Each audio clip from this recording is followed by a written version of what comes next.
de gases arteriales. Generalmente tenemos cierto temor a este examen, ¿no? Pero vamos a ver esta noche que definitivamente, si es que ustedes lo abordan sistemáticamente, no hay nada de qué temer, más bien les va a servir para el manejo de su paciente cuando esté en ventilación mecánica, incluso para decidir en qué momento puede requerir ventilación mecánica. Entonces, cuando yo tengo un análisis de gases arteriales, veo un reporte parecido, voy a poner el puntero, veo un reporte parecido al que está acá al lado izquierdo. Entonces veo el pH, veo la presión parcial de CO2, veo la presión parcial de O2, veo el bicarbonato, el exceso de base y a veces también veo el anion gap. O si es que no hay el anion gap y tengo los electrolitos, como después vamos a ver, yo puedo también calcular el anion gap. Entonces, en este análisis de gases arteriales, ¿qué cosa vamos a evaluar? ¿Qué evaluamos en qué nos ayuda este? Entonces, evaluamos dos cosas. Evaluamos el intercambio gaseoso, que como ya hemos visto, se da a nivel de la membrana alveolo capilar, ¿no? Y dentro de este alveolo evaluamos la oxigenación, que es la incorporación del oxígeno, y la ventilación, que es la eliminación del CO2. Y por otro lado, también en este análisis de gases arteriales, evaluamos lo que es el equilibrio ácido-base, que informa sobre el estado metabólico y la perfusión tisular. Entonces, como vemos, son dos cosas que evaluamos en el gas: el intercambio gaseoso, compuesto por la oxigenación y la ventilación, y el equilibrio ácido-base, el cual, como repito, nos informa sobre la perfusión tisular, si es que el paciente podría estar causando con hipoxia. Entonces, cuando hablamos de intercambio gaseoso ¿entre quién? Entre el medio ambiente y el capilar arterial. Acuérdense que la sangre no oxigenada llega a los pulmones a través de la arteria pulmonar. Entonces, el capilar arterial y el intercambio entre el aire ambiental. De por medio está, por supuesto, el alveolo que está acá representado, ¿no? De por medio está el alveolo que está representado. Bueno, sabemos que a nivel del mar, a una presión atmosférica de 760 milímetros de mercurio, con una fracción inspirada de oxígeno de 0.21, que es lo que estamos respirando todos en este momento, ¿no? Y sabiendo que la presión parcial de oxígeno es la presión atmosférica multiplicada por la fracción esperada de oxígeno, a nivel del mar tenemos aproximadamente 160 milímetros de mercurio de presión parcial en el aire en el aire ambiental, ¿no? Y además sabemos que por el lado del capilar arterial me llega una presión venosa de oxígeno de 40 milímetros de mercurio y una presión venosa de CO2 de 45 milímetros de mercurio. Entonces, son entre estas dos estructuras, como repito, el capilar arterial pulmonar y el aire ambiental, en la cual se va a realizar el intercambio gaseoso. Y decía que tenemos como intermediario o en donde se realiza este intercambio gaseoso en el alveolo, Ya habíamos visto la vez pasada que era importante el surfactante, por ejemplo, para que este alveolo se mantenga abierto y haya una buena superficie de intercambio gaseoso. No olvidemos que este aire ambiental tiene que pasar por todo lo que es la vía aérea superior, sobre todo por las fosas nasales, que se encargan de acondicionar, tanto calentar como humidificar este aire inspirado. Entonces, ya el aire inspirado, el aire ambiental, en el momento que ingresa a las fosas nasales, está sometida a una presión de vapor de agua, ¿no? Que tiene como valor 47 milímetros de mercurio. Entonces, el aire inspirado, la presión del aire inspirado, ¿no? Entonces, la presión de oxígeno en el aire inspirado, entonces ya no será multiplicado 0,21 por 760, sino que tengo que descontarle esta presión de vapor de agua, de tal manera que la presión del aire inspirado más o menos baja casi 10 milímetros de mercurio por la presencia de este vapor de agua, y llega entonces al alveolo una presión inspiratoria de oxígeno de 150 milímetros de mercurio. Pero ojo que en el alveolo, que es el gas, en el gas alveolar, el oxígeno no está solo, también tenemos la presión alveolar de CO2, ¿no? Entonces, que también le quita un poco de presión a este gas, de tal manera que la presión alveolar de oxígeno queda determinada por esta fórmula: la presión inspiratoria de oxígeno, que acabamos de ver que es 150, que es multiplicando 0,21 por 760 menos el vapor de agua, ¿no? Y le quito la presión del CO2 dividido entre 0,8. Si yo hago estas divisiones, me queda una presión alveolar para intercambio gaseoso de 100 milímetros de mercurio.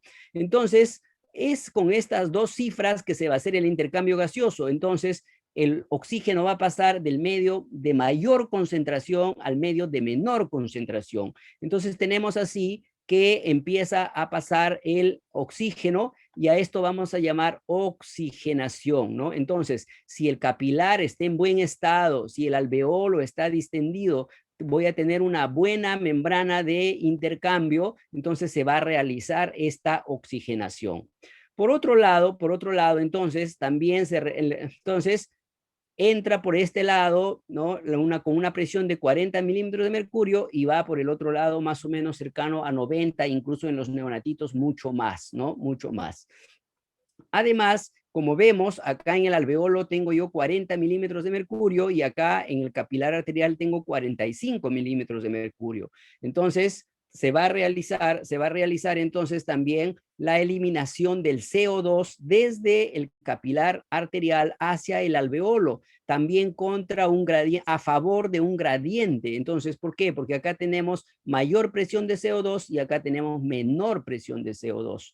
Por lo tanto, este CO2 pues se escapa al medio ambiente donde la concentración es prácticamente despreciable, ¿no? A este proceso llamamos ventilación y la sangre pues pasa ya en el capilar venoso con una presión de más o menos 40 milímetros de mercurio. Entonces, como vemos, este es el proceso del intercambio gaseoso, ¿no? Por un lado, la incorporación del aire ambiental de oxígeno y por otro lado, la eliminación del CO2 hacia el medio ambiente, Entonces, esto es lo que vamos a evaluar en la oxigenación, en el intercambio gaseoso. ¿Qué parámetros del gas me evalúa la oxigenación? Entonces yo tengo 4 parámetros que puedo evaluar. Lamentablemente no todos están en el gas, sino hay algunos que tengo que calcularlo. Entonces, felizmente ya vimos las fórmulas que son bastante simples para calcular algunas cosas. Entonces, por un lado, yo tengo la presión arterial de oxígeno, que sí, felizmente está en el gas. Tengo yo la gradiente alveolo arterial, ya vamos a ver a qué nos referimos. Tengo yo el índice arterioalveolar, también vamos a ver a qué nos referimos, y el índice oxigenatorio. Entonces, cuando yo tengo un gas, tengo que sacar provecho y tengo que calcular todas estas cosas, porque como vamos a ver, la presión arterial de oxígeno no es suficiente para evaluar, ¿no?, la oxigenación de mi paciente. Entonces, ya esta figura lo conocemos. Entonces, la presión arterial de oxígeno simplemente lo obtengo al tomar en el momento que yo tomo la muestra del análisis de gases arteriales. Entonces va a ser un valor que me reporta, no tengo que calcular nada. Simplemente tomo mi muestra, lo mando al laboratorio y en el reporte, como habíamos visto al inicio, hay una parte que dice presión arterial de oxígeno,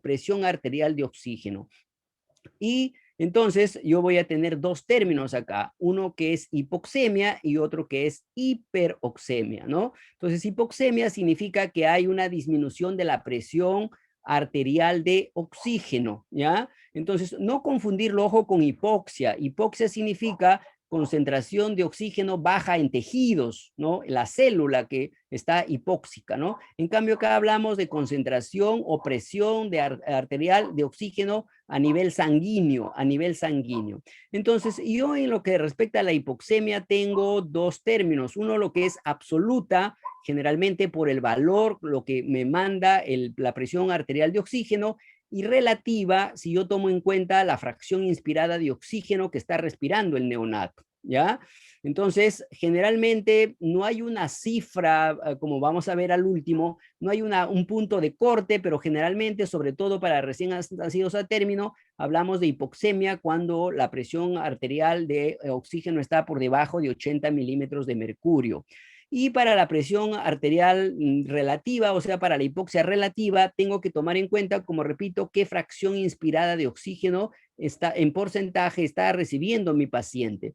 Entonces, a nivel a nivel del mar, ojo, ¿por qué? Porque el Perú, acuérdense que tiene muchas regiones y la presión definitivamente de oxígeno va a depender de la presión atmosférica, y la presión atmosférica depende de la presión de la altura, perdón, la presión atmosférica depende de la altura. Entonces, esto estamos hablando al nivel nervar, más o menos, la fracción inspirada, la presión arterial de oxígeno esperado es multiplicando el FiO2 por 5, ¿no? Entonces, más o menos 20 por 5, alrededor de 100, ¿no? Hemos dicho de por encima de 90, ¿no? Entonces, imagínense que el paciente tiene 85 milímetros de mercurio. Yo le informo al papá, estamos hablando de neonatos, generalmente se le informa al papá o a la mamá, decimos, su hijito está bien, ¿por qué? Porque le echo un gas y está con una presión de oxígeno de 85, que está normal.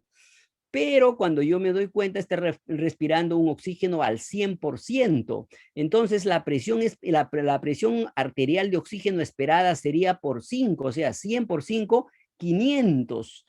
Miren ustedes, yo esperaría 500 si es que el pulmón estaría funcionando adecuadamente y solamente tiene 85. Entonces, por eso es que es importante este término de relativa, tomar en cuenta la fracción inspirada de oxígeno a la cual está. 85 estaría bien si es que está respirando aire ambiental, ¿no? Pero no si es que tiene una concentración de oxígeno tan alta. La hiperoxemia se refiere a una concentración de oxígeno muy alta. También generalmente tomamos un punto de corte más de 100, pero a veces se permite valores más bajos, como repito, ¿no? Una cosa es el valor absoluto normal y otra cosa es que los valores permitidos, como después vamos a ver, sobre todo en prematuritos. Entonces, como repito, en lo que respecta a la presión arterial de oxígeno, yo no tengo que hacer ninguna cosa, viene el reporte en el gas que yo tomo, ya el laboratorio me devuelve, o si es que yo proceso el gas en la UCI, está ahí el resultado, sale de la máquina, no tengo nada que hacer, simplemente interpretarlo, y hay que interpretarlo, como repito, en razón de la fracción inspirada de oxígeno. Hay un término, siempre me preguntan a veces, no lo usamos personalmente o en maternidad, no usamos este término que es el PAFI, ¿no? El PAFI. Entonces, el PAFI no es sino la división entre la presión arterial de oxígeno sobre la fracción inspirada de oxígeno.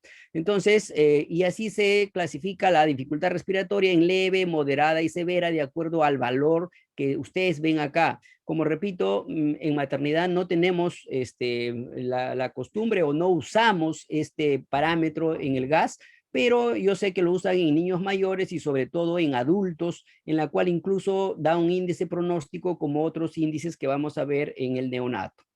En el neonato más, por ejemplo, hablamos de una gradiente alveolo arterial, eso sí. Entonces, la gradiente alveolo arterial, entonces, que vamos a ver qué es la diferencia entre el oxígeno que está en el alveolo y el oxígeno que está en la arteria, indica la capacidad del pulmón como órgano intercambiador de gases, ¿no? Su función principal de los pulmones, ¿no?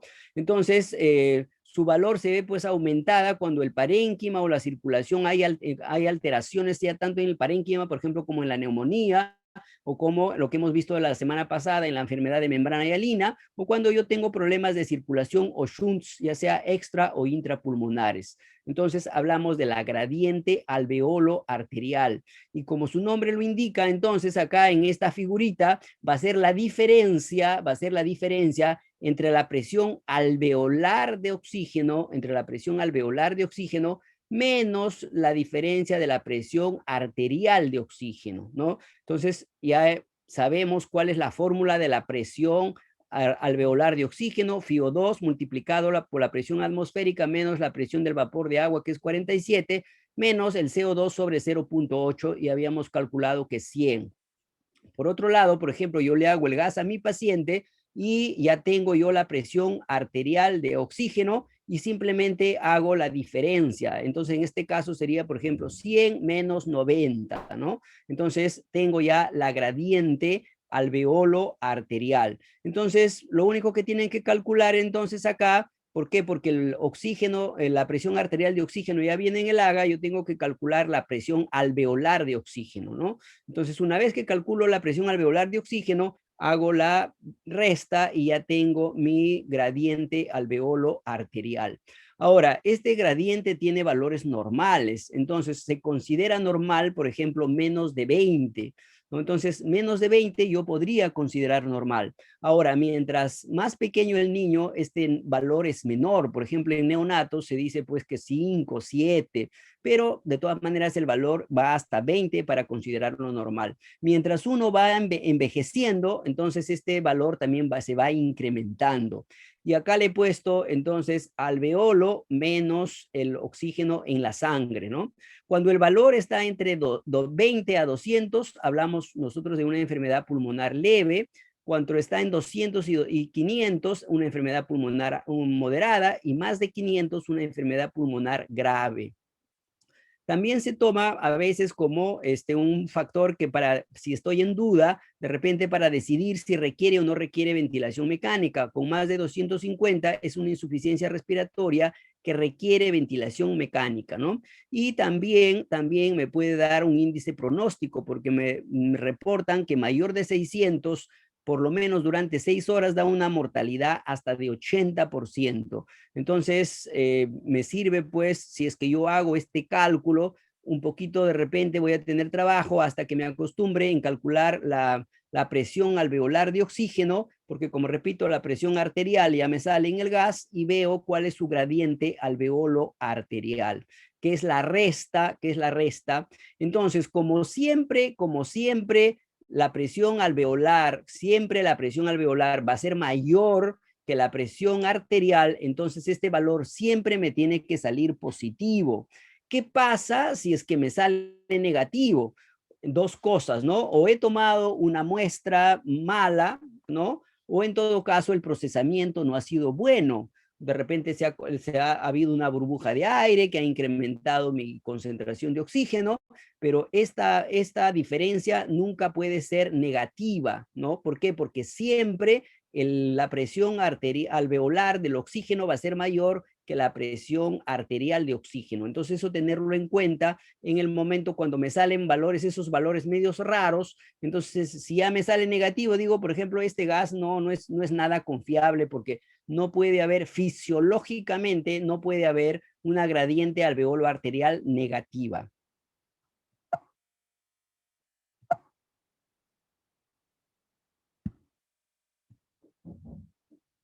Entonces, el otro parámetro que vamos a evaluar es el índice arterioalveolar. Y es más o menos a la inversa, pero es una división, no es una resta. ¿Y qué es lo que divido? Divido yo la presión arterial de oxígeno entre la presión alveolar de oxígeno. Entonces, ya tanto repetir esta fórmula no se van a equivocar. La presión alveolar es entonces la fracción inspirada de oxígeno, la cual está respirando el paciente.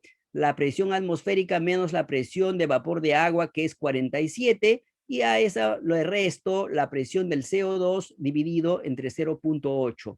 Entonces, ya hemos dicho al nivel del mar, respirando el paciente 0.21, si todo está ok, tengo yo una presión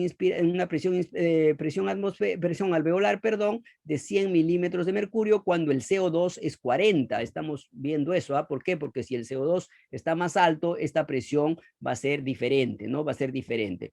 Y también hemos dicho que normalmente esta presión más o menos tiene 90 en la arteria. Entonces tengo que dividir 90 entre 100. 90 entre 100. Entonces, como siempre la presión arterial de oxígeno va a ser menor que la presión alveolar, siempre esta fracción va a ser menor a 1. Siempre tiene que ser menor a 1. Entonces, por ejemplo, acá 90 entre 100 me sale 0.9. No puede salir, no, por encima de la unidad. Es igual que más o menos lo que les decíamos en antes, que no puede haber una gradiente alveolo arterial negativa. Acá tampoco no puede haber un índice arterioalveolar que salga más de 1, Entonces ahí hay algo que no está funcionando bien.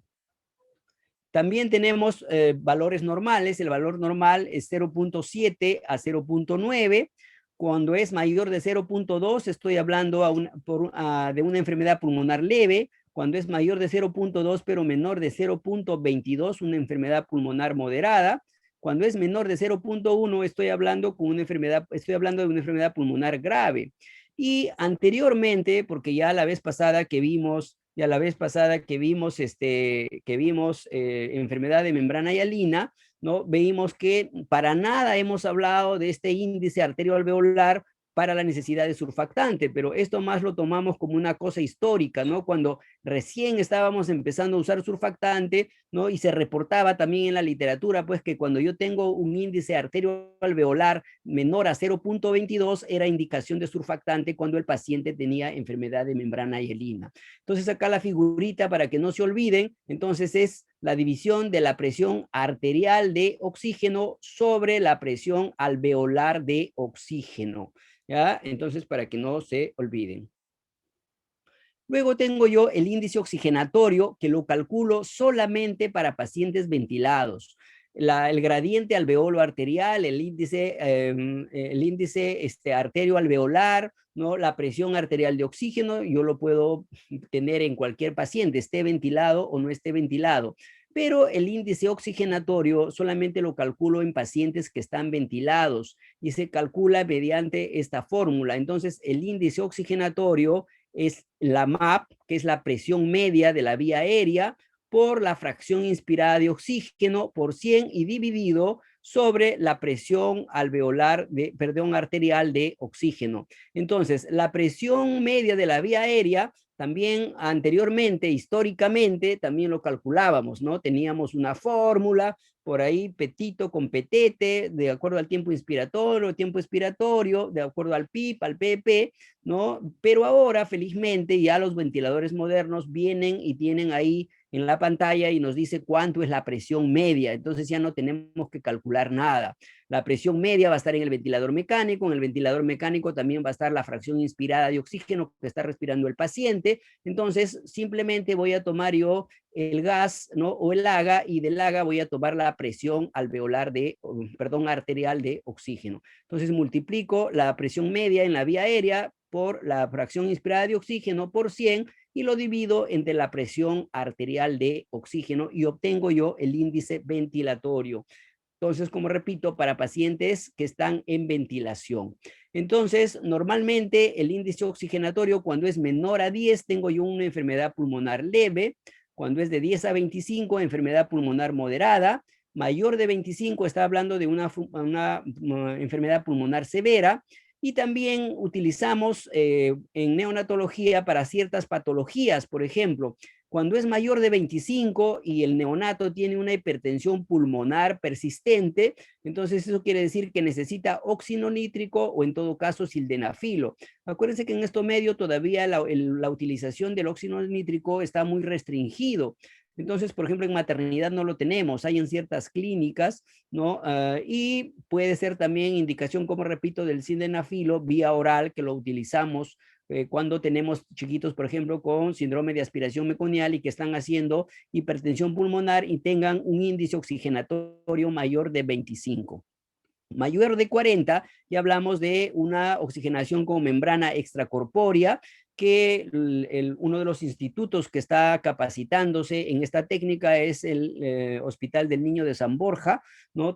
Maternidad de Lima, todavía estamos lejos para hacer ECMO, pero mayor de 40 ya necesitaría ECMO, y más de 60 también me da una mortalidad de más del 80%. Entonces miren que estos índices es importante, ¿por qué? Porque le podemos informar a los padres, ¿no? De la gravedad de su bebé, porque como decíamos anteriormente, si solamente veo la presión arterial de oxígeno y está en 75 de repente, su saturación puede estar en 94, 95 con eso, entonces yo le informo falsamente al papá y le digo, señor, su bebé está estable, pero, y ellos estable lo toman en cuenta como que ya pronto sale de alta, ¿no? Y al siguiente día viene y el bebé ha fallecido, pero es que no le informé, no le calculé su índice oxigenatorio, por ejemplo, de repente que estaba en 55, 60, no le calculé una gradiente alveolo arterial que estaba muy altísima, que me indicaba una enfermedad pulmonar grave, no le calculé incluso su presión arterial esperada de oxígeno, entonces hay que echar la mano todas estas cosas para informarle realmente al papá la gravedad de su bebé. Tampoco se trata de asustarlo a los padres, ojo, ¿ah? pero hay que informarles realmente cómo está el bebé, ¿no? De acuerdo a estos índices, de acuerdo a estas gradientes que estamos sacando. Entonces, es simplemente, como repito, si yo me baso solamente en la presión arterial de oxígeno y en la saturación, puedo estar subestimando la gravedad de la enfermedad pulmonar de fondo.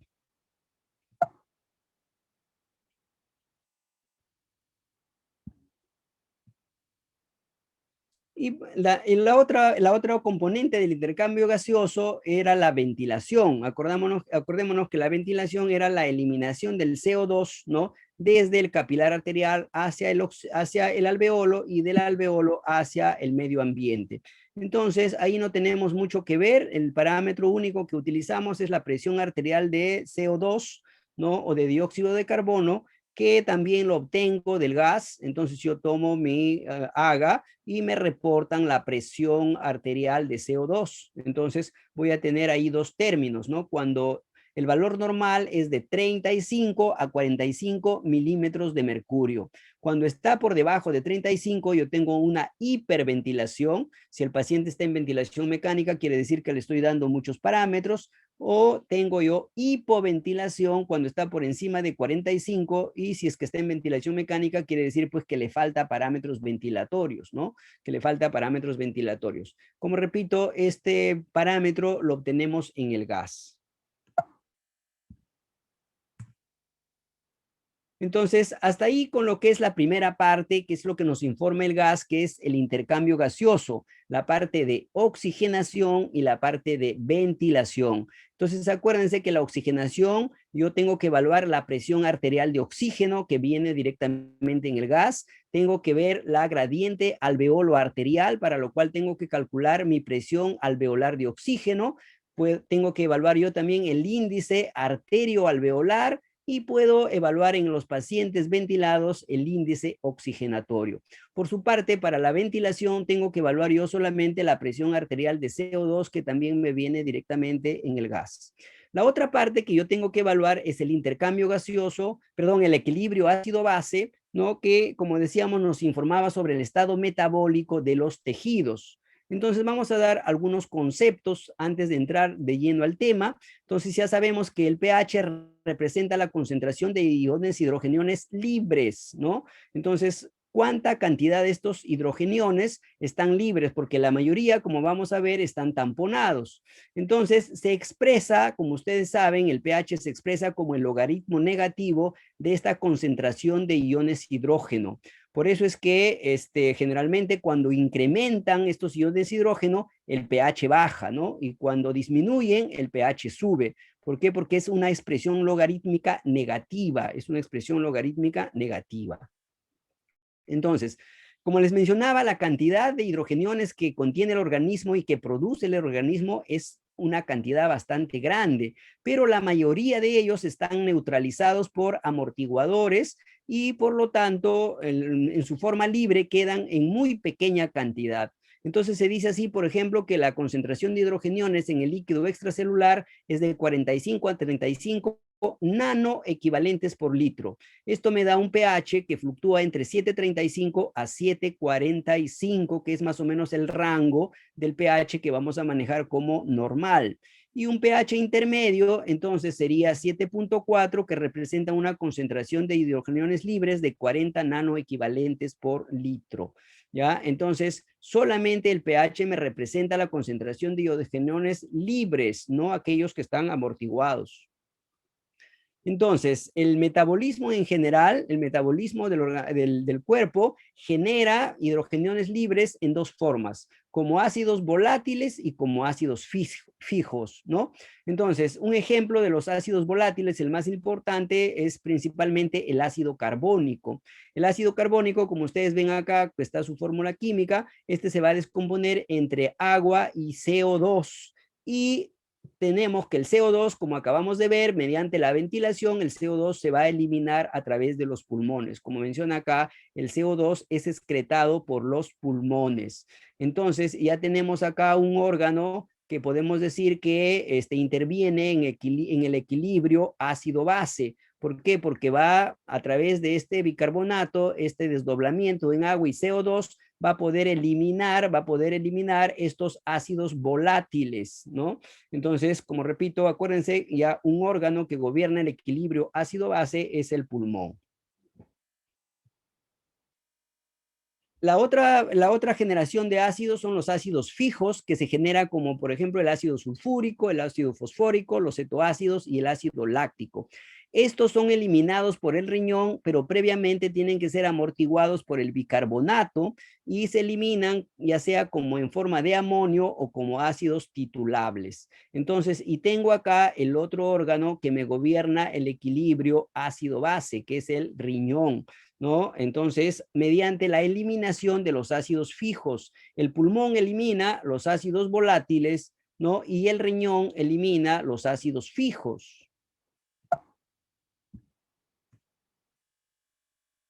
Otro concepto también que hay que tener en cuenta es lo de amortiguador o tampón. Los amortiguadores o tampón son sustancias que disminuyen las variaciones en la concentración de hidrogeniones en una solución, ya sea al añadirle una base o al añadirle un ácido.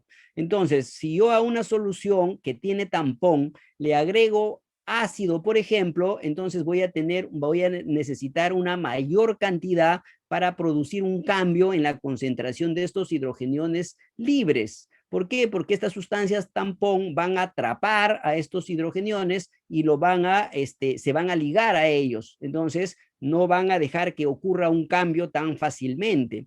Esto es lo mismo que ocurre también en el organismo. Entonces, tenemos, por ejemplo, amortiguadores extracelulares que constituyen la primera línea de defensa ante la añadidura ya sea de ácidos o de bases, ¿no? Y el principal amortiguador es el sistema de bicarbonato ácido carbónico, como vamos a ver después. También las proteínas séricas, ¿no? Son dos de los importantes amortiguadores extracelulares. De estos dos, el que más interviene o el más importante es el sistema bicarbonato ácido carbónico. Dentro de los amortiguadores intracelulares, ¿no?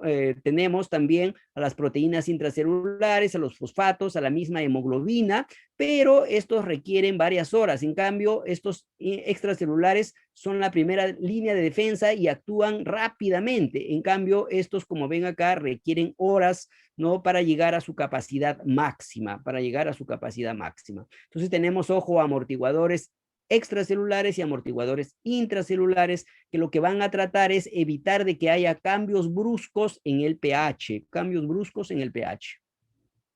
Vemos acá, por ejemplo, uno de los sistemas de los amortiguadores del extracelular, ¿no? El sistema bicarbonato ácido carbónico. Entonces, cuando yo tengo, por ejemplo, acá en esta solución y agrego hidrogeniones a esta ecuación, entonces voy a tener la formación de una sal libre más ácido carbónico. Ya sabemos que el ácido carbónico se desdobla en CO2 y agua, y si es que los pulmones están adecuadamente funcionando, este CO2 se elimina por los pulmones, por lo tanto, no va a haber una variación, en lo que es el pH, ¿no es cierto? O la variación va a ser mínima, Igual, por ejemplo, si yo tengo una acidosis también, si le agrego bicarbonato de sodio, por ejemplo, cuando damos tratamiento, entonces voy a permitir que esta ecuación se vaya para la derecha y también a través de la eliminación del CO2, los pulmones van a controlar esta alteración primaria en el equilibrio ácido-base, ¿no? Pero ojo, hay que tener cuidado, sobre todo cuando usamos bicarbonato, si es que los pulmones no funcionan adecuadamente, porque ya vimos entonces que esta ecuación se va hacia la derecha, ¿no? Pero ¿qué pasa cuando los pulmones están enfermos? No va a haber eliminación de CO2. Por lo tanto, esta reacción se puede ir hacia la izquierda y voy a terminar incrementando la concentración de hidrogeniones libres y por lo tanto disminuyendo el pH. Entonces, para usar, por ejemplo, bicarbonato, que en neonatología, como después vamos a mencionar, se utiliza ya casi en contados casos, ¿no? En contados casos, porque ahora ni siquiera para reanimación, antes seguramente en las versiones anteriores del libro de reanimación neonatal, todavía dentro de los medicamentos estaba el bicarbonato, ¿no? Ahora ya no existe el bicarbonato. Como repito, cada vez es menos, pero cuando lo utilicemos tenemos que estar seguros que los pulmones están funcionando adecuadamente, que no haya retención de CO2. ¿Por qué? Porque si no, como repito, puede ser contraproducente y producir, al contrario, en vez de mejorar el pH, puede disminuirla un poco más. Entonces, un término es la amortiguación, el otro término es la compensación. Cuando los amortiguadores no son suficientes para prevenir el cambio de pH, entonces se produce la compensación. La compensación respiratoria lo realiza el pulmón y la compensación metabólica lo realiza el riñón. Entonces, estos cambios son más lentos, pero son más eficaces. Entonces, cuando hay una acidosis metabólica, por ejemplo, ¿no? El que compensa es el pulmón. Cuando yo tengo una acidosis respiratoria, el que compensa es el riñón. Entonces, de los dos, ¿cuál es más rápido? Es la compensación respiratoria. Entonces acá dice, la compensación respiratoria secundaria a un trastorno metabólico se inicia en un plazo de minutos. O sea, cuando yo tengo un cambio metabólico, una alteración metabólica, la compensación respiratoria inicia inmediatamente y es completa ya a las 12 a 24 horas. Por el contrario, cuando yo tengo una compensación metabólica secundaria a un problema respiratorio, por ejemplo, una compensación ante una neumonía que me produce retención de CO2, ¿no? Esta es mucho más lenta, se inicia en un plazo de horas y requiere incluso de 2 a 5 días, de 2 a 5 días, ¿ya? Para que llegue a ser completa, para que llegue a ser completa. Vemos acá, si ustedes revisan los libros, incluso dan cantidades, ¿no? Bueno, yo no soy de la idea de que ustedes se aprendan cantidades. Si quieren aprender cantidades, yo no me opongo, pero lo que sí quiero es que tengan el concepto. Por ejemplo, en la acidosis metabólica, que vamos a tratar un poquito más, el trastorno primario es la disminución del bicarbonato. Como es metabólica, entonces, ¿quién compensa? Va a compensar el pulmón. ¿No? ¿Y cómo compensa el pulmón? Disminuyendo el CO2, disminuyendo el CO2. En la acidosis respiratoria, el problema primario es el incremento del CO2. ¿Quién va a compensar si es respiratoria? Entonces, el riñón, ¿cómo compensa? Aumentando o reteniendo mayor bicarbonato. En la alcalosis metabólica hay aumento de bicarbonato. ¿Quién compensa? El pulmón, elimina o aumentando mayor CO2. Y en la alcalosis respiratoria, entonces hay disminución del CO2. ¿Quién compensa? El riñón, disminuyendo el bicarbonato. Entonces, esto es importante que ustedes lo tengan en cuenta. Como repito, si ustedes van a los libros, incluso hay valores por cada disminución del bicarbonato, cuánto CO2 va a incrementar. Si ustedes quieren aprenderse eso, no hay ningún problema. Yo, por ejemplo, no recuerdo, si es que quiero el valor, a veces me voy al libro, pero lo interesante para hacer la interpretación, como vamos a ver al último, no es pues irse a esas cosas, sino más bien tener el concepto claro, qué es lo que se produce primariamente, quién lo compensa para poder interpretar el equilibrio ácido-base, como vamos a ver posteriormente. Entonces, hay otra cosa que también quiero que tengan en cuenta, que son las relaciones clínicas de estos conceptos que hemos dado del equilibrio ácido-base. Entonces, para lo que es la interpretación del equilibrio ácido-base, tenemos tres valores que tenemos que mirar en el gas. El primero, el pH, que como ya hemos dicho, está determinado por la concentración de hidrogeniones libres. Luego, lo que acabamos de ver en lo que es la ventilación, la presión arterial de CO2, que como hemos dicho es regulado por la ventilación pulmonar, y la concentración de bicarbonato en plasma, que es el amortiguador primario dídrico extracelular y es regulado por el riñón. Entonces, estos tres, ustedes se acordarán de esta ecuación que es de Henderson-Hasselbalch, que él me reacciona, que dice pues el pH es igual al pK sobre el bicarbonato sobre el CO2. Si quieren aprenderlo esa fórmula, también yo no me opongo, pero lo que yo quiero que sí nunca se olviden es de esta fórmula, ¿no? En la cual no matemáticamente, ojo, pero sí conceptualmente, el pH es entonces bicarbonato sobre CO2, ¿no? Entonces, bicarbonato sobre CO2. Entonces, ¿qué quiero que se lleven? Que se acuerden que el pH es directamente proporcional al bicarbonato. ¿Qué quiere decir directamente proporcional? Que cuando aumenta el bicarbonato, aumenta el pH. Y si aumenta el pH, estamos frente a una alcalosis. Por el contrario, es inversamente proporcional al CO2. ¿Qué quiere decir? Que cuando aumenta el CO2, disminuye el pH y yo tengo, por lo tanto, una acidosis, ¿no? Ahora, ya hemos dicho que el bicarbonato depende del riñón y el CO2 depende del pulmón. Entonces, toda alteración en el pH que dependa del bicarbonato, ¿no? El cual es controlado por el riñón, lo llamamos metabólica, y toda alteración en el pH que dependa del CO2, el cual es gobernado por el pulmón, lo llamamos respiratoria, lo llamamos respiratoria. Entonces, ¿cuándo se producen estos trastornos del equilibrio ácido-base? Se producen entonces cuando hay alteraciones en la concentración de hidrogeniones libres, ¿no? Entonces, se incrementa la concentración por encima de 45 nanoequivalentes por litro en caso de acidosis o disminuye su concentración menos de 35 nanoequivalentes por litro en caso de alcalosis, ¿no? Porque hemos dicho que la concentración va de 35 a 45, que es el rango de pH entre 7.35 y 7.45, que es considerado normal.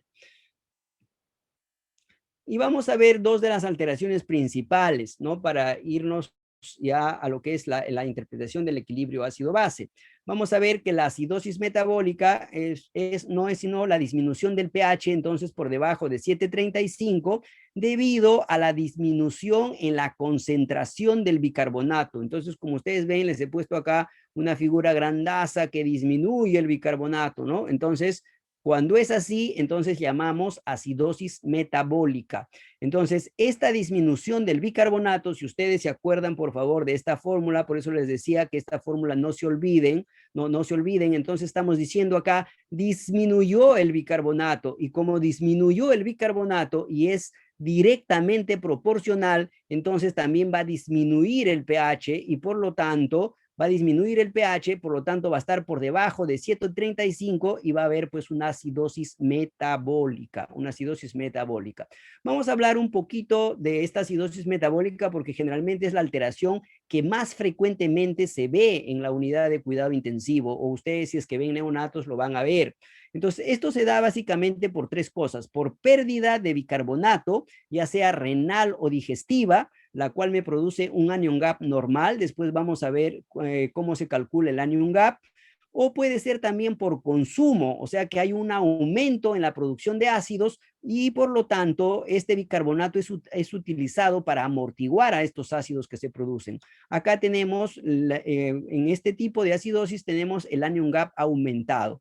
Y como una tercera también se describe cuando hay aumento, cuando hay una dilución del extracelular por infusiones libres de bicarbonato, por ejemplo, ¿no? Pero acuérdense, a mí me interesa que se acuerden principalmente de las dos porque tiene hasta una connotación terapéutica también, como vamos a ver. Por pérdida de bicarbonato, ojo, y por consumo de bicarbonato. Por pérdida con anion gap normal y por consumo por anion gap aumentado. ¿Qué cosa es el anion gap? Recuerden que el anion gap no es sino la resta de los aniones no medidos, menos los cationes no medidos. Si nosotros nos acordamos que los cationes en la célula, acuérdense que existe una electronegatividad, o sea, hay una electronegatividad neutra. Los cationes son iguales a los aniones, entonces acá vemos, por ejemplo, que el sodio, el potasio, el calcio, el magnesio que son positivos, son iguales en cargas al bicarbonato, al cloro, al fosfato, al sulfato, a proteínas, a ácidos orgánicos, ¿no es cierto? Entonces, si nosotros reacomodamos estos componentes, los aniones no medidos menos los cationes no medidos, ¿no? Van a ser igual al sodio menos el bicarbonato más el cloro. Entonces, en términos prácticos, el anion gap será el sodio menos la sumatoria del cloro más el bicarbonato. Entonces, si el gas no me proporciona el anion gap y yo tengo electrolitos, puedo calcular el anion gap. Pero generalmente yo diría que actualmente creo que el 90% de reportes de gases nos da el anion gap ya y no tenemos que calcularlo. El valor normal es más o menos de 12 más menos 4, ¿no? De 12 más menos 4. Entonces, ¿Qué causas tengo yo de acidosis metabólica con anion gap aumentado? Por ejemplo, la acidosis láctica, ¿no? Entonces, en casos de hipoxemia tisular, que es más frecuente en neonatología, cuando yo tengo hipotensión, cuando tengo shock, cuando tengo sepsis, los errores innatos del metabolismo también, ahí sí las acidosis metabólicas son muy, muy brutales, con un amonio muy alto generalmente, ¿no? Puede ser también por causa de insuficiencia renal, cuando hay cetoácidos o ácidos orgánicos, por ingestión de sustancias tóxicas. Entonces, como habíamos mencionado, en estas entidades, el bicarbonato disminuye porque es utilizado para neutralizar los ácidos endógenos, ¿no? Ya habíamos dicho el lactato, el acetoacetato, el beta-butirato, toxinas exógenas. Entonces, este bicarbonato se consume, no es que se pierda por ningún lado, sino que se consume. Por ejemplo, acá tenemos la sepsis, el síndrome de dificultad respiratoria grave, la hipotermia, la asfixia, que me llevan a una pobre perfusión, a una hipoxemia. Cuando hay hipoxemia, entonces hay una acidosis láctica y esto me lleva a una acidosis metabólica con anion gap incrementado. Entonces, ya veremos entonces, en estas circunstancias, ¿será conveniente administrar bicarbonato? Por supuesto que la respuesta es no. Yo tengo que mejorar esta hipoxia, tengo que mejorar esta pobre perfusión. De repente, si el paciente está anémico, mi prematuro está anémico porque ha tenido una hemorragia, de repente voy a tener que ponerle sangre. Si está hipotenso, de repente voy a tener que ponerle inotrópicos. Entonces, no hay lugar para este tipo de acidosis, no hay lugar el tratamiento con bicarbonato. En cambio, la acidosis metabólica con anion gap normal, generalmente, como hemos dicho, es por pérdida, ya sea, por ejemplo, por pérdida, ya sea renal o ya sea también del tracto gastrointestinal. Por ejemplo, las diarreas. Acuérdense que cuando éramos residentes de pediatría, el paciente llegaba con dificultad respiratoria, ¿no? Y todo el mundo nos echábamos a pensar neumonía y todo lo demás. El asistente venía y se reía en nuestra cara porque además pues, tenía los globos oculares hundidos, ¿no? Le preguntaban, ¿ha estado con diarrea? Y lo que pasaba que definitivamente este chiquito estaba pues deshidratado, pero además estaba haciendo una complicación de acidosis metabólica por pérdida de bicarbonato en las diarreas, por ejemplo.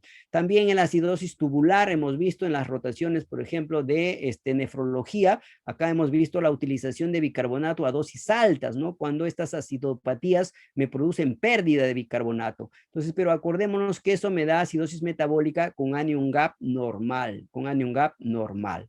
¿Ya? Entonces, ¿cuándo se aconseja utilizar bicarbonato para corregir la acidosis metabólica en neonatología? Entonces, cuando el pH es menos de 7.2 y cuando el exceso de base es menor a menos 10. Pero ojo, cuando hay pérdida de bicarbonato.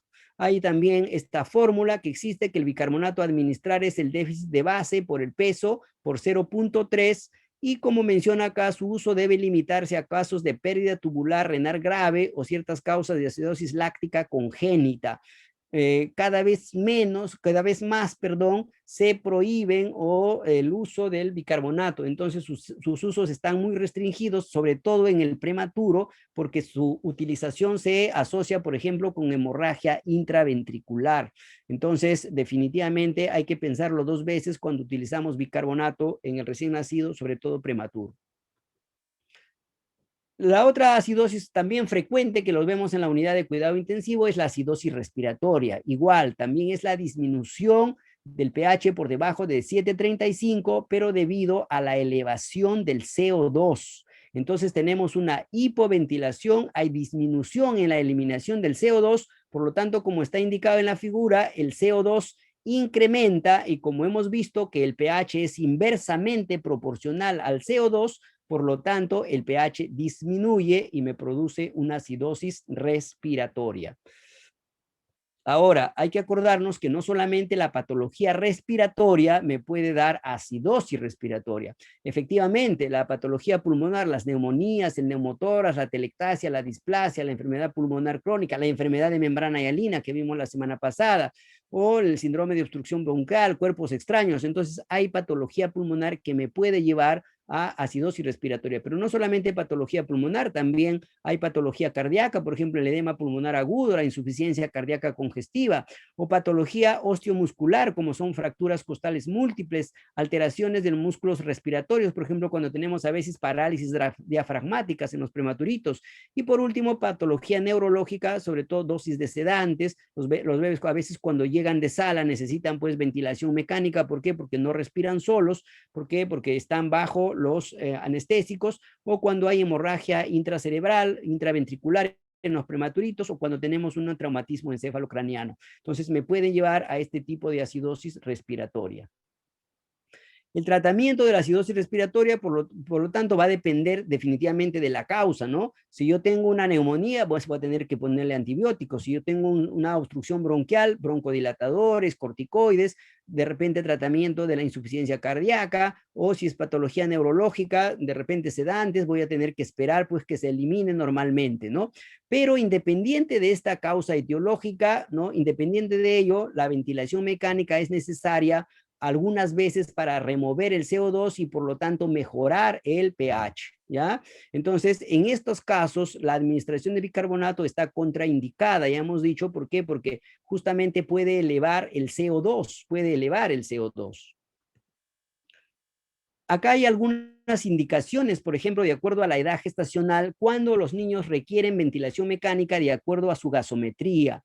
Entonces, ahí, por ejemplo, en el manual de neonatología, el de Down, entonces, tengo yo que divide a los menores de 28 semanas de edad gestacional, entonces cuando la presión arterial de CO2 está entre 45 y 55, y dice que tomemos el límite inferior si es que se asocia a pH menor de 7,25 a una presión arterial de oxígeno menor de 50 a 60, si es que el paciente está respirando un FiO2 de 0,5. Entonces, miren, ¿no?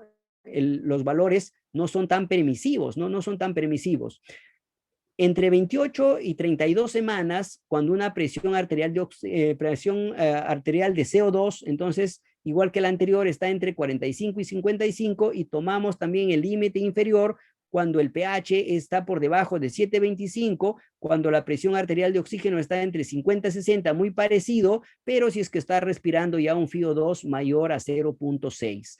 Y en mayores de 33 semanas, miren el CO2 un poco más permisivo, un PCO2 mayor de 60, con un pH menos de 7,25, o en todo caso una presión arterial menos de 45, pero con un FIO de 0,8. Entonces son algunas de las indicaciones, ¿no?, de ventilación mecánica en la acidosis respiratoria,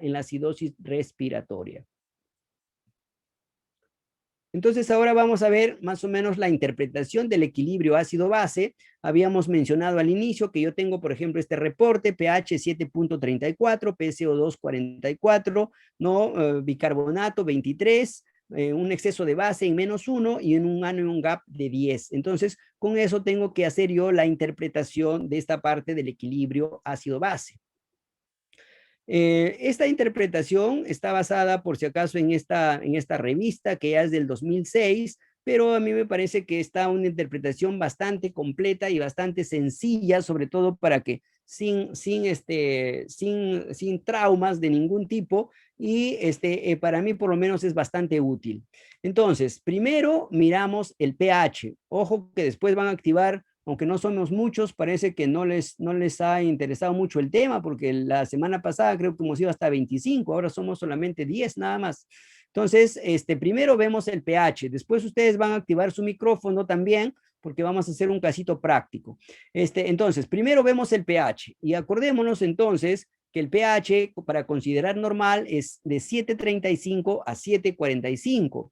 Si es menos de 7,35 estaremos hablando de una acidosis, y si es más de 7,45 estamos hablando de una alcalosis. Luego, como segundo paso, yo puedo ver el bicarbonato o puedo ver el CO2, ¿no es cierto? Cualquiera de los dos, es independiente. Bueno, acá vamos, porque como no podemos hacerlo los dos, vamos a ver el bicarbonato. Entonces, el bicarbonato generalmente como valor normal se acepta entre 22 a 26, ¿no? Entonces, si es menor de 22, ¿no? Va a ser causante de una acidosis metabólica o me va a explicar una acidosis metabólica. Y si es mayor de 26, me va a explicar una alcalosis metabólica, o sea, salen fuera de estos rangos normales. Luego de ello, miro yo el CO2, ¿no? Y acordémonos que los valores normales van de 35 a 45, ya hemos hablado en el momento que hemos hablado de ventilación. Entonces, un valor menor de 35 me va a explicar una alcalosis respiratoria y un valor mayor de 45 me va a explicar una acidosis respiratoria, ¿ya? Luego yo veo la compensación, ¿no? Yo veo la compensación. Entonces, para eso yo hablo que la situación está compensada, cuando mis tres parámetros que evalúo están anormales, cuando tengo yo un pH normal y cuando tengo el CO2 y el bicarbonato anormal, entonces estoy hablando de compensada. Compensada, ¿por qué? Porque el movimiento, ya sea del CO2 o del bicarbonato, han llegado a normalizar el pH, hecho que generalmente casi no sucede. Entonces, como el pH está normal, yo no voy a saber cómo saber si es que fue primero una acidosis o una alcalosis. Entonces, yo me fijo el valor del pH. Si es que el pH está entre 7.35 y 7.40, digo yo que el principal problema o el problema primario ha sido acidosis. Si el valor está entre de 7.41 a 7.45, el problema primario fue la alcalosis. Entonces, a mí me gusta esta revista porque antes que encontrar esta revista, cuando yo encontraba un pH normal y como estaba alterado el CO2 y el bicarbonato, decía, ¿y ahora cuál fue primero? ¿La acidosis o la alcalosis? ¿Por qué? Porque como repito, el pH ya está normal. Por ejemplo, 7.37. Entonces ya no es ni acidosis ni alcalosis, pero tengo alterado el CO2 y el bicarbonato. Y como está entre este rango, hemos dicho 7.37, entonces el problema primario fue la acidosis y más bien ya se produjo la compensación con lo que es ya la parte del otro componente, ¿no? Entonces, la acidosis fue primero. Entonces, por ejemplo, de repente, menor bicarbonato o más CO2, dependiendo si la acidosis es respiratoria o es metabólica. Cuando decimos que es parcialmente compensada, cuando los tres son anormales, o sea, el pH es anormal, el bicarbonato es anormal y el CO2 es anormal. Entonces, hubo movimiento ya sea de CO2 o de bicarbonato, pero no fue lo suficiente como para normalizar el pH. Entonces, esta es la situación más frecuente que vemos. Muy pocas veces, muy pocas veces, no sucede esta compensación completa, muy pocas veces, pero sí de por ahí, por ejemplo, en la mañana un colega me consultaba porque tenía un pH de 7.35 y tenía un CO2 en 22 y tenía un bicarbonato en 18, en 16. Entonces me decía, Pablo, ¿cuál ha sido primero, la acidosis o la alcalosis? Entonces, como el pH era de 7.37, entonces lo mencioné que el problema primario ha sido la acidosis metabólica, ¿no? Porque estaba bajo el bicarbonato y el CO2 estaba alto. Y hablamos de descompensada cuando el pH está normal y solamente hay alteración, ya sea de bicarbonato o ya sea del CO2. Entonces, esto quiere un poquito que lo lean con detenimiento, pero una vez que ustedes lo entiendan, va a ser muy fácil para que ustedes puedan interpretar a su paciente. Ahora vamos a hacerlo en un casito práctico. Si hay acidosis metabólica, entonces nuestro siguiente paso es calcular el anion gap.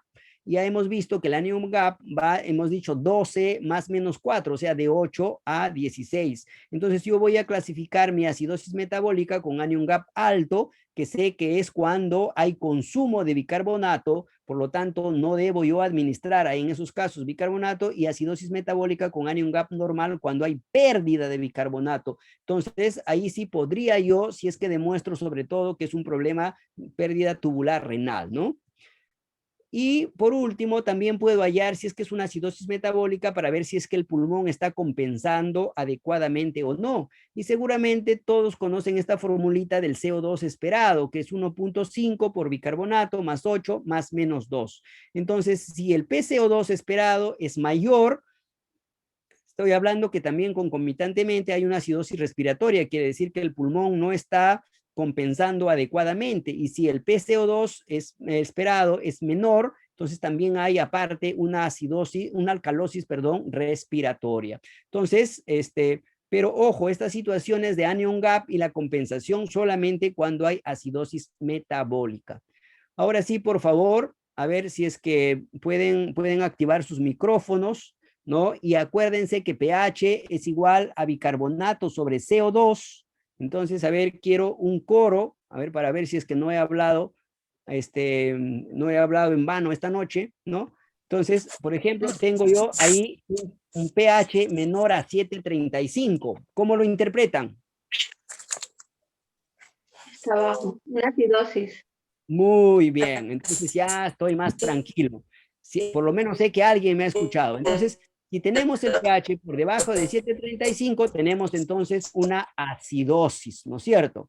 Entonces, luego hemos dicho que podemos mirar ya sea el CO2, podemos mirar ya sea el bicarbonato. En esta parte hemos dado ejemplo de mirar el bicarbonato. Entonces, yo miro el bicarbonato, y el bicarbonato está alto, más de 26. ¿Podré concluir ya? ¿Podré concluir alguna cosa o todavía me falta algún dato? A ver, ¿qué dicen? Falta el APCO2. Ya, me dicen que falta el PCO2. ¿Alguna otra opinión? A ver, entonces, razonando, no es que yo sea brujo, ¿ah? De repente tengo la cara, pero todavía no llego a esas artes de adivinación, sino simplemente haciendo uso de la fisiología. Entonces, hemos dicho, estamos viendo acá en la esquina izquierda que el pH es igual al bicarbonato sobre CO2, es directamente proporcional al bicarbonato. Entonces, yo les pregunto, ¿este bicarbonato alto me explica esta acidosis? No, De acuerdo a esta formulita, ¿el bicarbonato alto me explica esta acidosis? no, No. Entonces, ¿será no, acidosis metabólica? no, respiratoria. O No. sea, lo que es Entonces, lo- es acidosis respiratoria. Es acidosis respiratoria. Miren, yo sin necesidad de conocer el CO2, ya llego a la conclusión que es una acidosis respiratoria, pero puedo ir un paso más allá con este problema, ¿no? ¿Por qué? Porque ya sé que el CO2 va a tener que estar alterado, sí o sí, ya sé que el bicarbonato está alto, o sea, los dos están altos y además el pH también está alto. Entonces, ¿cómo se llamaba esta situación en la cual los tres estaban alterados? ¿Cómo se llamaba? ¿Se acuerdan cuando vimos compensación? ¿Cómo se llamaba cuando los tres estaban está altos? ¿Cómo se llamaba? parcialmente, Muy bien, parcialmente muy bien. compensada. Exacto. Entonces, y como es acidosis, será acidosis respiratoria parcialmente compensada. Y miren, yo solamente he necesitado dos datos, nada más. Muy bien. Bicarbonato normal. ¿Qué puedo concluir? A ver, ¿cómo se llama eso? ¿Qué? ¿Declaración jurada? A ver, apaguen sus micros los que no están participando. No queremos hablar de declaración jurada. Estamos hablando de gases. Estamos hablando de gases, no de declaración jurada. A ver, entonces, les decía, cómo llamamos a esta situación? El bicarbonato normal, ¿me explica la acidosis? ¿Explica la acidosis o no? No, no, No, ¿no es cierto? Entonces, igual, será también una acidosis respiratoria, pero acá el bicarbonato no se ha movido para nada, está normal. Entonces, es una acidosis respiratoria descompensada. ¿Descompensada por qué? Porque el riñón no hizo nada para poder arreglar esta situación, ¿no es cierto? Y la otra opción es que el CO2, perdón, que el bicarbonato esté bajo. Entonces yo les pregunto, ¿podemos concluir ya? A ver, ¿quién dice yo? ¿Podemos concluir ahí o no? ¿O necesito otro dato? Entonces les pregunto, a ver, este bicarbonato bajo me explica esta acidosis. Acá la formulita, siempre acuérdense acá la formulita. Este bicarbonato bajo me explica esta acidosis. Sí, ¿no es cierto? Sí, te explica porque, ojo, el bicarbonato es directamente proporcional. Entonces, baja el bicarbonato, baja el pH, y acá está bajo el pH.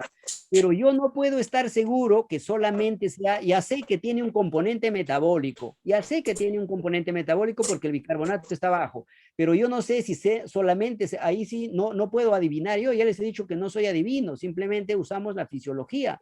Entonces, si el bicarbonato está bajo, hay un componente metabólico, pero yo no sé si es que solamente es metabólico. Entonces voy a tener que mirar el CO2 en esa situación. El CO2 está alto. ¿Cómo le llamo? Entonces, está el bicarbonato bajo y el CO2 está alto. ¿Cómo le llamo? A ver, alguien, por favor. Participando. Acidosis mixta, mi estimado.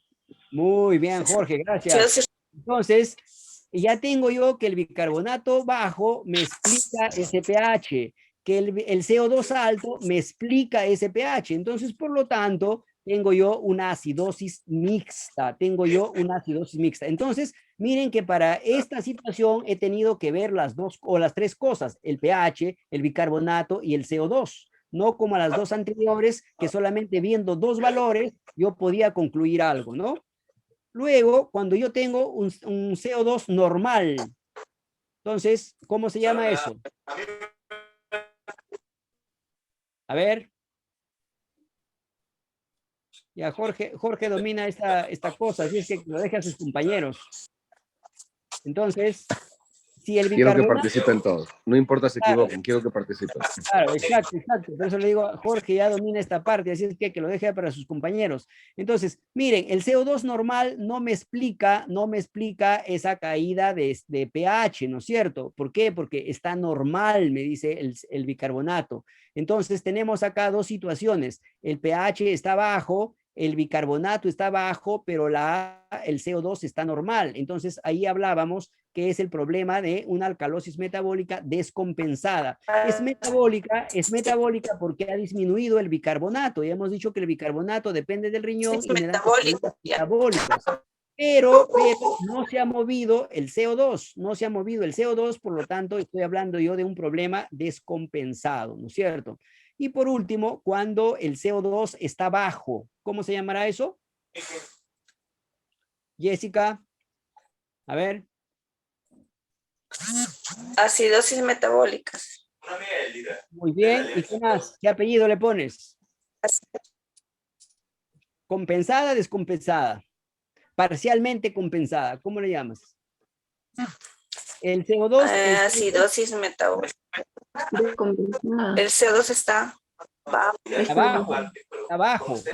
Entonces, el CO2 bajo, ¿qué produce? Un pH alto, ¿no es cierto? Un pH alto. Entonces está tratando de compensar, pero lamentablemente no lo logró. Entonces tenemos una acidosis metabólica parcialmente compensada. Entonces, miren, así podríamos hacer para las 4 alteraciones básicas, ¿no? Las 4 alteraciones básicas, ¿no? Entonces, y es una manera bastante práctica. Acuérdense simplemente, por favor, que el pH es igual a bicarbonato sobre CO2, no matemáticamente, no vayan a dividir ustedes el bicarbonato. El doctor Velázquez me ha dicho que el pH es igual a bicarbonato sobre CO2, así es que yo divido el bicarbonato sobre CO2 y obtengo el pH. No, estamos hablando de conceptualmente. Claro, yo matemáticamente teniendo el bicarbonato y el CO2, aplicando el logaritmo y aplicando el pK, lo puedo sacar, ¿no? Pero eso lo dejamos para los físico-químicos y todo. Nosotros como clínicos nos interesa simplemente recordar que el pH es bicarbonato sobre CO2 para poder interpretar mis gases arteriales. Muy bien.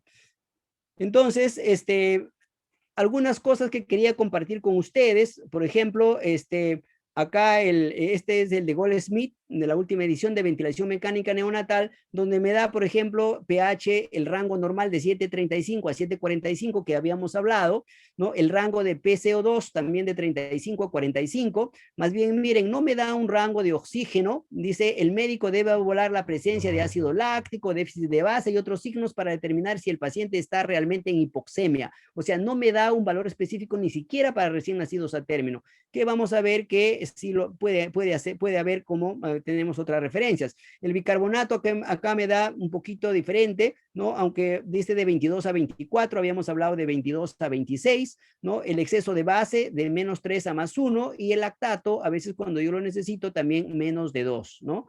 Entonces, casi no se encontraba porque también este cuadrito me daba antes Goldsmith, pero lo encontré nuevamente en el Gomela, ¿no? En la cual me da, de acuerdo a la edad gestacional, ciertos valores permisibles de gases. Por ejemplo, para el recién nacido a término, un oxígeno entre 80 a 95. Habíamos dicho que hipoxemia lo definíamos absolutamente con un término de 80, ¿no es cierto? Entonces, eso me serviría para el recién nacido a término. Aunque estos son, como repito, valores permisibles. El CO2 entre 35 y 45. El pH me da un poquito diferente, de 7.32 a 7.38. El bicarbonato de 24 a 26. Y el déficit o exceso de base más menos 3. Para el recién nacido prematuro de 30 a 36 semanas, miren el oxígeno bastante más bajo de 60 a 80, ¿no? Podemos ser tolerantes. El CO2 muy parecido, ¿no? El pH un poquito más bajo de 7.3 a 7.35, igual que el bicarbonato, y también el déficit de base igual. Y para prematuros menos de 30, miren el oxígeno incluso 45 a 60, por eso es que el anterior nos decía que teníamos que evaluar otras cosas para determinar si realmente está en hipoxemia, ¿no? El CO2 un poquito más alto de 38 a 50, el pH un poco más bajo y el bicarbonato también bastante más bajo. Acordémonos que los recién nacidos prematuros tienen inmadurez pues también renal, y habíamos hablado en la primera clase que también hay inmadurez en lo que es la función tubular, en la absorción sobre todo de bicarbonato, en la cual el TM de bicarbonato es mucho más bajo que en los recién nacidos a término. Entonces es lógico encontrar tanto valores de bicarbonato como de pH un poco más bajos, ¿no? Para este grupo de recién nacidos, Bueno, esa es la última diapositiva. No sé si habrá preguntas, por favor.